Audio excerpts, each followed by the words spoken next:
Salon इंडस्ट्रीमध्ये जे products use केले जातात त्याच्यामध्ये बरेच केमिकल्स असतात. तर ह्या केमिकल्सचा आपल्या प्रत्येक जो केमिकल यूज केला जातो त्या प्रत्येक केमिकल आपल्या शरीरावरती हार्मफुलच असतात का? हा खरंच खूप इम्पॉर्टंट आणि चांगला प्रश्न विचारलाय. कारण आज बरेच लेडीज किंवा बरेच असे क्लायंट्स आहेत की ते खूप जास्त वरीड आहेत की काही ट्रीटमेंट्सला घेऊन अशा काही सलॉन्समध्ये गेल्यानंतर त्यांना राईट ट्रीटमेंट्स किंवा त्यांच्या स्किनला घेऊन किंवा त्यांच्या हेअरला घेऊन त्यांना करेक्ट ट्रीटमेंट भेटेल किंवा नाही, किंवा काही असे प्रोडक्ट्स आहेत की ते त्यांच्या स्किनला किंवा त्यांच्या हेअरला घेऊन त्यांना हार्मफुल ठरू शकतात. त्या गोष्टीला घेऊन बरेच क्लायंट्स आणि बरेच लेडीज खूप जास्त घाबरलेल्या असतात. त्याच्यामुळे शक्यतो ते क्लायंट्स किंवा लेडीज सलॉनला जाण्यासाठी खूप अवॉइड करतात.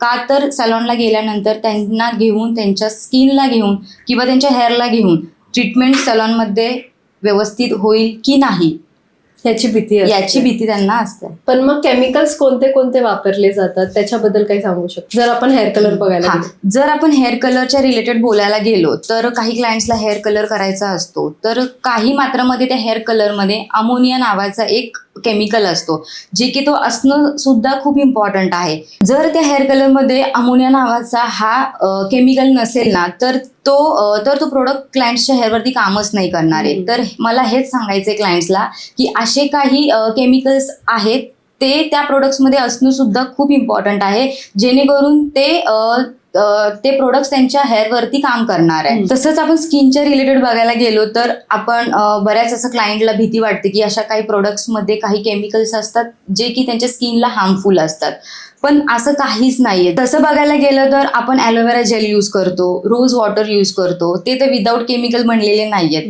असं होऊच शकत नाहीये. त्याच्यात सुद्धा केमिकल्स असतातच. जसं आपण रोज वॉटर यूज करतो तर त्याच्यामध्ये सुद्धा वॉटरी बेसमध्ये काही केमिकल्स ऍड केलेले असतात. तेही आपल्या स्किनला आपण डेली अल्टरनेट डेजला किंवा काही सलॉन्समध्ये फेशियल झाल्यानंतर आपली स्किन काम करण्यासाठी आपण रोज वॉटर यूज करतो. तर याचा अर्थ असा होत नाही की ते प्रोडक्ट काही क्लायंटच्या स्किनला डॅमेज करतं.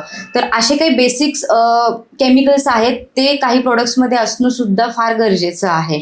तर मला एवढंच म्हणायचं आहे की सगळेच केमिकल्स हार्मफुल किंवा हानिकारक नसतात. माझा दुसरा प्रश्न असा असेल की महिलांनी नेमकं सलॉनला व्हिजिट कधी कधी केलं पाहिजे? 10 दिवसात केलं पाहिजे, 15 दिवसात, का महिनाभरानंतर, की गरज असेल तेव्हाच सलॉनला गेलं पाहिजे? जसं आपण थ्रेडिंगचं जर बोलायला गेलो तर डिपेंड आहे क्लायंट्सच्या आयब्रोजवरती, त्यांची रिग्रोथ किती दिवसानंतर, त्याच्यावर डिपेंड ठरतं की त्यांनी आयब्रोज कधी केले पाहिजेत. मग कोणाकोणाचे 15 डेजमध्ये येतात तर कोणाकोणाचे 1 वीकमध्ये सुद्धा रिग्रोथ येते. फेशियल रिलेटेड जर आपण बोलायला गेलो तर मला असं वाटतं की प्रत्येक महिलेने मंथली फेशियल केलं तर अगदीच चांगलं आहे.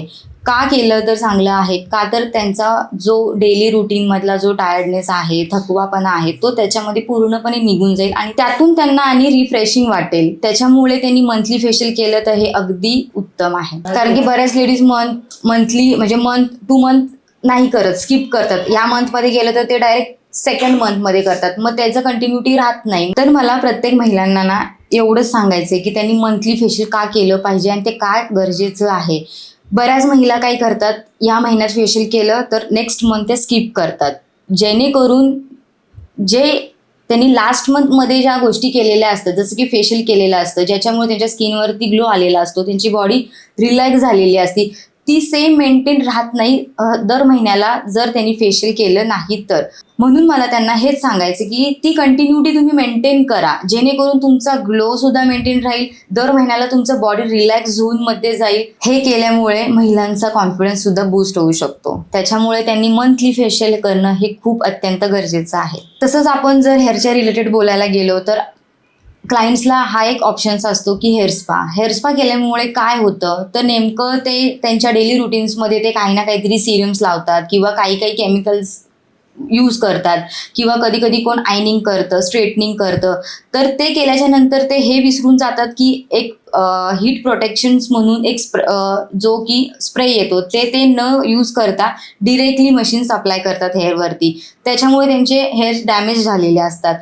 असे बरेच कारणं आहेत जी की ते डेली रुटीन्समध्ये भरपूर अशा त्यांच्या हेअरवरती करतात, पण ते त्यांना कळून येत नाही. तर याच्यामुळेच त्यांनी 3 महिन्यातून आवर्जून हेअर स्पा केला पाहिजे, ज्याच्यामध्ये ह्या सगळे प्रॉब्लेम्स आहेत जे हेअर स्पामध्ये ते कव्हर होतात. तर त्याच्यामुळे त्यांनी हेअर स्पा 3 महिन्यातून एकदा केला पाहिजे. तसंच वेगवेगळ्या सर्व्हिसेससाठी प्रत्येकाचं एक वेगवेगळा टाइम आहे, जे की त्या टाइम पिरियड्समध्ये प्रत्येक महिलांनी त्या टाइम पिरियडला सॅलॉनमध्ये जाऊन त्या सर्व्हिसेस करणं खूप गरजेचं आहे.